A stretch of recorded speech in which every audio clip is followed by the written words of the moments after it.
Hello viewers, আসসালামু আলাইকুম। শুভ সকাল। আজকে সকালের নাস্তা হবে আমাদের সাজানো ভাত। কেউ সাজানো ভাত বললে, কেউ খুদের ভাত বলে, কেউ বসা ভাত বলে, যার যেটা ইচ্ছে সেটাই আজকে রান্না করব। যেটা তেজপাতা দিয়ে দিলাম, তারপরে একটু পেঁয়াজ কুচি, রসুন কুচি। রসুনটা দিলে একটু বাসনা আছে, এই জন্য দিলাম। লবণটা দিয়ে দিলাম হলো তাড়াতাড়ি পেঁয়াজটা ভাজা হওয়ার জন্য।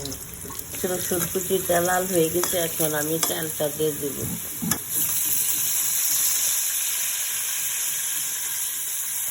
নাড়াচাড়া দিব। এখন পানিটা দিয়ে দিব। পানিটা দিয়ে দিলাম। আমি 2 কাপ, দুই পট চাল দিয়েছি, সেই অনুযায়ী পানি দিলাম। এই 3 কোর পোলাও যেভাবে দিবেন পানি, ঠিক সেভাবে তাতে একটুখানি বেশি দিবেন। এই যে দেখেন কি সুন্দর ঝরঝর আমার বসা ভাত হয়ে গেছে। আসসালামু আলাইকুম। এখন বিদায় নিলাম।